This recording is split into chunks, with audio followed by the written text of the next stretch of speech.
সংসদে যখন আমরা ঋণ নিয়ে কথা বলতে চাই, ব্যাংকের ঋণ নিয়ে, ইসলামী ব্যাংক দখল নিয়ে যখন আমরা কথা বলতে চাই, তখন মাননীয় প্রধানমন্ত্রী দাঁড়ায় যখন বলে আপনারা সবাই জমিদার যারা ঋণ নেন নাই, এর মধ্য দিয়ে মূলত মাননীয় প্রধানমন্ত্রী ঋণ খেলাপিদেরকে উৎসাহিত করেন। মাননীয় স্পিকার, আমরা বলছি প্রত্যেকটা সীমান্ত হত্যাই হত্যা, প্রত্যেকটা সীমান্ত হত্যাই আমাদের সার্বভৌমত্বের জন্য হুমকি। মাননীয় স্পিকার, আমি এই সংসদে বলেছিলাম আমার এলাকায় অভিযোগ উঠেছে শাপলাকলিতে ভোট দেওয়ার কারণে বিএনপির লোকজন একজন নারীকে ধর্ষণ করেছে।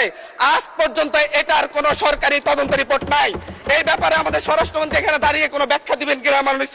মাননীয় স্পিকার, আজকে বাজেট বিষয়ে বক্তব্য দেওয়ার জন্য দাঁড়িয়েছি। আজকে যে 2026-27 বাজেট অর্থ বছরের বাজেট, এটা বলতে গেলে হচ্ছে বর্তমান নতুন বিএনপি দলীয় সরকারের একটা আকাঙ্ক্ষার দলিল, কিন্তু বাংলাদেশের বাস্তব পরিকল্পনার কোনো দলিল নয়। কারণ বাজেটে যে পরিমাণ বাজেট ধরা হয়েছে সেই লক্ষ্যমাত্রা পূরণ করতে কোনো প্রকারে সরকারের পক্ষে সম্ভব হবে না। সরকার এই জায়গায় রপ্তানি প্রবৃদ্ধি ধরেছে 7.9%, কিন্তু গত বছরও রপ্তানি প্রবৃদ্ধি ছিল 7.4%। গত এক বছরে রপ্তানি আয় বাংলাদেশে গত 6 মাসে রপ্তানি আয় সর্বোচ্চ গত 10 বছরের মধ্যে সবচাইতে বেশি কমেছে, কিন্তু সরকার এই জায়গায় 7.9% প্রবৃদ্ধি রপ্তানি প্রবৃদ্ধি ধরে মূলত হচ্ছে বাস্তবতাকে অস্বীকার করেছে।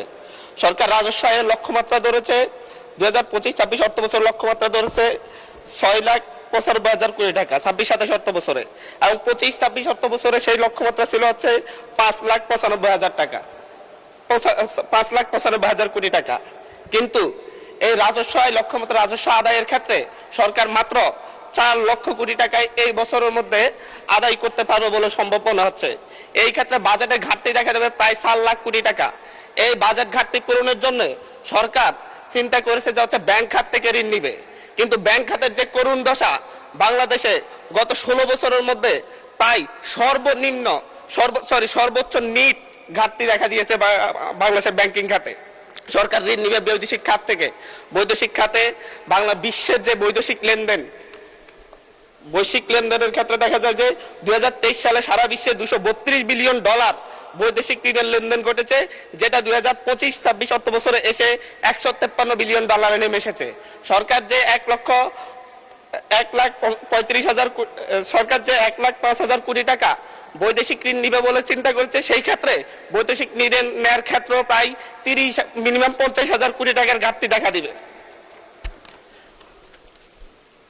মাননীয় স্পিকার, সরকার করমুক্ত আয় সীমা ধরেছে 3,75,000 কোটি টাকা।